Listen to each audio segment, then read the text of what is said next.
semua, selamat datang di P3 Pura-Pura Podcast.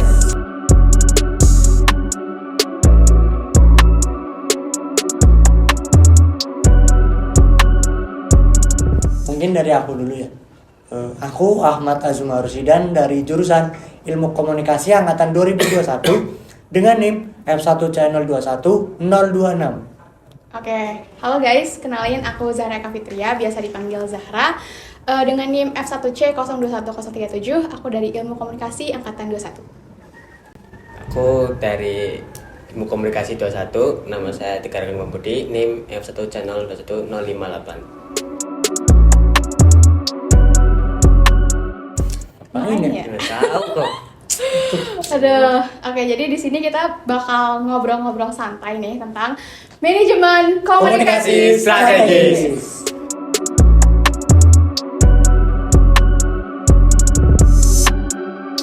Kalau dari aku nih ya, komunikasi strategis dapat diartikan sebagai komunikasi yang mempertimbangkan situasi, pesan yang akan disampaikan, audiens yang dituju, dan bagaimana sih reaksi dari audiens setelah kita melakukan interaksi dengan audiens tersebut. Dari Bang Tegar mau nambahin nggak? Mungkin ada sih, aku kayak pernah baca-baca gitu, kalau manajemen komunikasi strategis ini didefinisikan sebagai perencanaan sistematis dan realisasi arus informasi serta komunikasi dan pengembangan media itu. Nah, kalau dari situ muncullah dari pemeliharaan citranya dari dalam jangka panjang gitulah. Oke, mungkin aku mau nambahin kali ya sepemahaman aku nih. Manajemen komunikasi strategis itu tuh kayak proses komunikasi yang terjadi secara terus-menerus. Terus di dalamnya terlibat aktor-aktor komunikasi kayak yang kita tahu nih, ada bisa dari individu, kelompok, ataupun organisasi. Dan dia tuh bersifat internal maupun eksternal dalam rangka untuk saling bekerja sama mencapai tujuan bersama kayak gitu.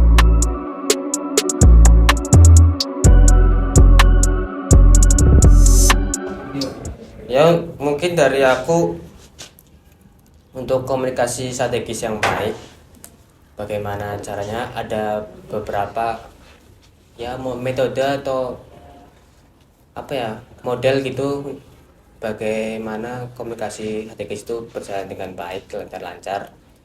Yang pertama itu ada pengetahuan situasional, yang kedua itu dari penentuan tujuannya, dan ketiga ada kompetensi komunikasi. Ya pokoknya ya komunikasi inilah, kayak seperti tadi Blibet gitu kan, ya gak bisa lah manajemen komunikasi strategis. Yang keempat terakhir adalah manajemen kecemasan. Ya mungkin itu aja sih dari aku.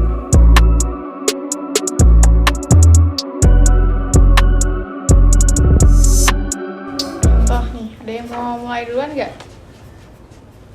Aku deh dalam bidang politik nih contohnya. Jadi dalam bidang politik nih, manajemen komunikasi strategis digunakan untuk membantu pemerintah dalam merancang suatu kebijakan dan mengkomunikasikan kebijakan tersebut kepada masyarakat secara efektif. Itu untuk contohnya, misal nih ada dua instansi pemerintahan, mereka tuh bekerja sama dalam mengerjakan suatu proyek, misalnya proyek Hambalang gitu lah atau apalah. Jadi ntar mereka bekerja sama dan manajemen komunikasi strategis hadir untuk memfasilitasi agar dapat mengerjakan proyek itu dengan lancar gitu. Gimana dari Bang Tegar atau Kak Zahra? Aku baca ya, kalau dari manajemen komunikasi itu bisa berkaitan juga loh dari dunia bisnis. Bisnis ya? Iya, karena Gimana tuh? manajemen komunikasi strategis itu bisa membangun membangun citra lah perusahaan. Misalkan membangun citra dari mereknya dan ya lain-lain lah. Mungkin juga di sini komunikasi strategis ini juga bisa membantu menjalin hubungan baik antar konsumen. Begitu. Dari aku, dari dunia bisnis gitu aja sih, bisnis. Oke. Mungkin aku sekarang ya nambahin. Kan tadi Zuma udah ngebahas di dunia politik ya. Zuma udah Bisnis. Tegar udah ngebahas di dunia Betul, bisnis. Nah, sekarang aku bakal ngebahas di ranah sosial. Hal yang gak jauh lah dari kehidupan kita sehari-hari. Nah, komunikasi sendiri kan kalau misalnya kita membicarakan secara garis besar ya, dia sebenarnya udah bisa mempengaruhi pikiran orang. Tapi kalau misalnya kita bubuhi si komunikasi ini dengan strategi-strategi, bayangkan seberapa banyak orang yang bisa kita kendalikan.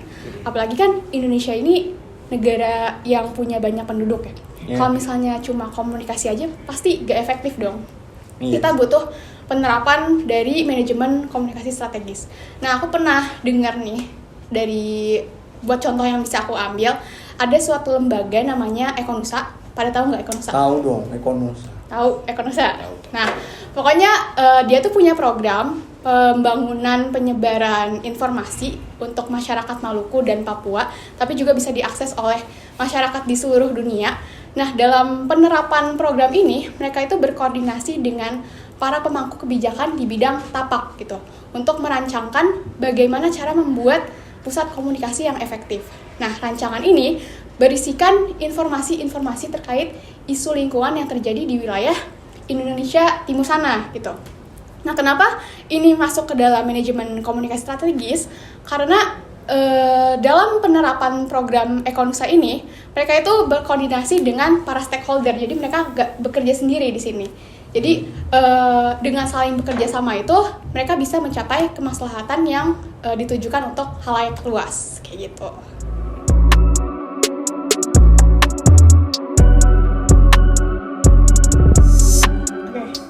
Dari aku dulu kali ya, sebagai permulaan aku bakal ngasih contoh tantangan yang sederhana yang semua orang tahu, yaitu tentang keberagaman.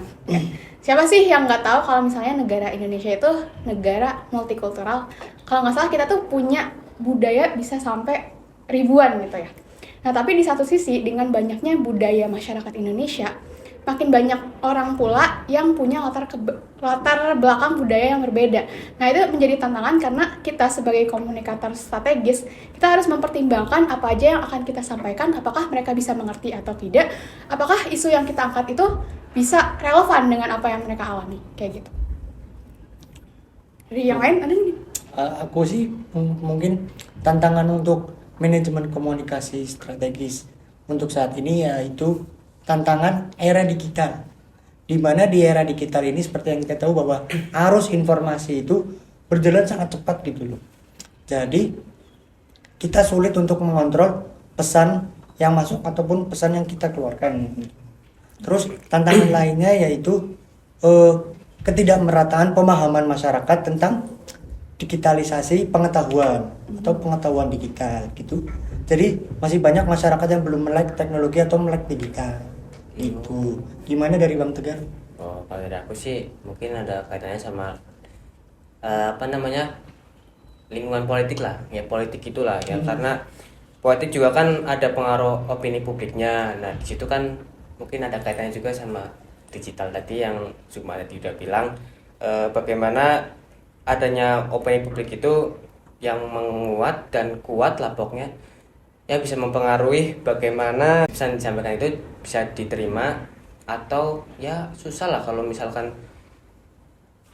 di era digital itu masuk ke lingkungan politik, itu bisa jadi pesan itu didistorsi lah ibaratnya tuh.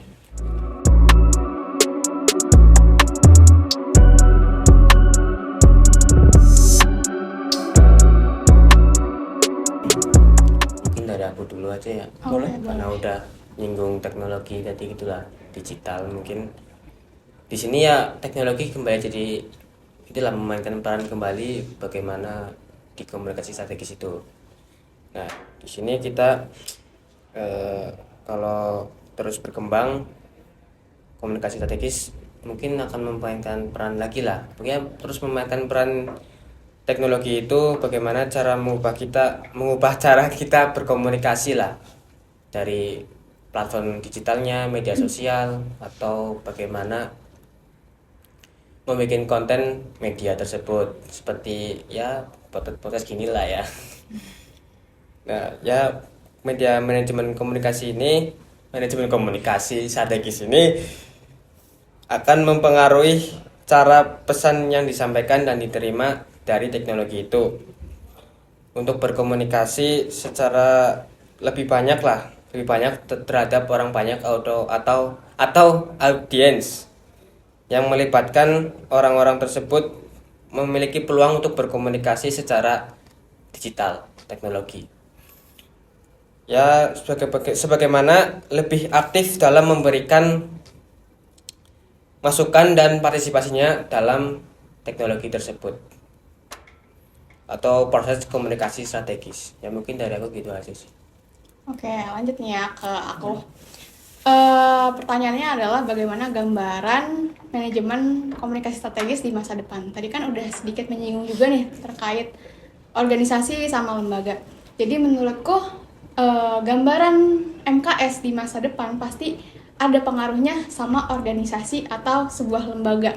Kayak tadi yang udah Zuma bilang, bener dengan cepatnya arus informasi yang terjadi sekarang ini, kita kan bisa mendapatkan informasi itu dari mana aja. Kayak kita buka Twitter, X, Elon Musk, maksudnya buka Twitter, buka beranda, kita udah bisa dapat informasi. Nah, gimana caranya sebuah lembaga itu bisa keep up appearance sama persoalan-persoalan yang baru. Jadi mereka tuh harus terus melakukan pembaruan. Jadi di masa depan MKS ini bakal terus digencarkan karena yaitu mereka butuh untuk mempertahankan eksistensinya di masyarakat. Kecuali mereka ingin dilupakan, tapi pasti gak mau lah ya.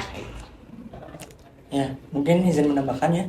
Jadi apabila MKS di masa depan akan semakin digencar atau disosialisasikan, akan memberikan dampak positif kepada masyarakat, yaitu masyarakat akan menjadi semakin teredukasi tentang pemahaman segala informasi yang mereka terima, dan masyarakat juga semakin kritis terhadap informasi yang mereka terima. Jadi nantinya masyarakat tidak menerima suatu informasi secara mentah-mentah gitu. Jadi harus dipahami dan dikritisi terlebih dahulu. Mungkin itu sih dari aku.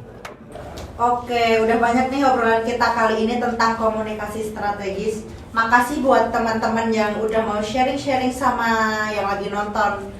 Sampai jumpa di episode selanjutnya dari P3 Pura-pura podcast.